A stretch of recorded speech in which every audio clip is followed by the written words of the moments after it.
Targeting the right people with your ads is essential, but it can be really tricky to get it just right. You may have a good idea of who you target, but we find people have a lack of actionable data that they can actually generate unique prospecting lists to find their next customer. So let me show you how to use customer insights and seed audiences and analysis to build really high value performing audiences at scale. What we're gonna do now is take a look at the Skydeo data with auto-related apps. Okay, and so what we looked at here was all of the auto apps in Skydeo. This was kind of their market share at this time or month that we used it.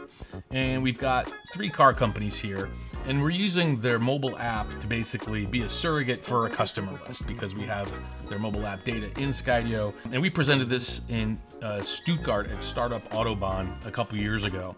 And so we have the Mercedes USA app, we've got the Porsche Connect app, and we've got the Tesla app. And so this will go through and show us the individual overlap between different apps, as well as what we call the Skydeo index, how it over-indexes or under-indexes for a given app. So this is a little detailed, a little tedious. I'll just shoot over the Tesla one.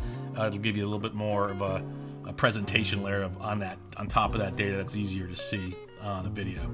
So we looked at the Tesla app users and we said, okay, what finance apps do Tesla app users have? And so overwhelmingly it was Charles Schwab and Schwab Mobile, and then E-Trade and CNBC, and surprisingly Coinbase. And so, which beat out Yahoo Finance and Amex and the credit card apps and even Robinhood. This was kind of intriguing. So if you drive a Tesla, you are into Bitcoin. So either it paid for your Tesla or you were an investor in Coinbase because you had a Tesla. Now correlation is not causation, but that's a different video. So we looked at the finance apps, and these are the ones that kind of over-index there.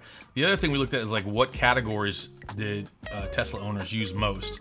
Obviously transportation because they're driving a Tesla, but food and drink, mobile apps for ordering like DoorDash, things like that. Obviously finance apps and the different lifestyle and sports apps kind of over-indexed significantly compared to other non-Tesla users. The other category we looked at was shopping apps. And this was kind of interesting because there was 2 kind of schools of thought here. We had people using Coinbase and buying Bitcoin, but we also had Tesla owners who were using coupon shopping apps and trying to save money with key cards and coupon sales.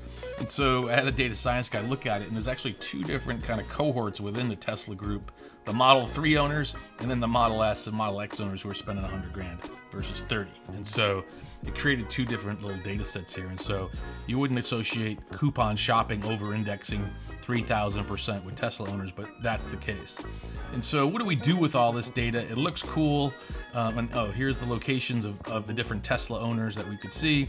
But let's say, what are you gonna do with this? Great. Well, what we do is we exclude the Tesla owners from the audience, and we take the coupon shop people who have these apps, and we put that group of people into a target audience and target them because they're 3,000 times more likely than people who don't own a Tesla to want to buy a Tesla. And you can do this with any car brand, any travel. If you have an app, a place, or a product, Skydeo can do this for you. So I hope that helps, turning insights into action, into audiences, and driving sales for you. I'm Mike from Skydeo. If you like this video, please subscribe, like, follow for more. And if you have questions directly, just reach out at skydeo.com.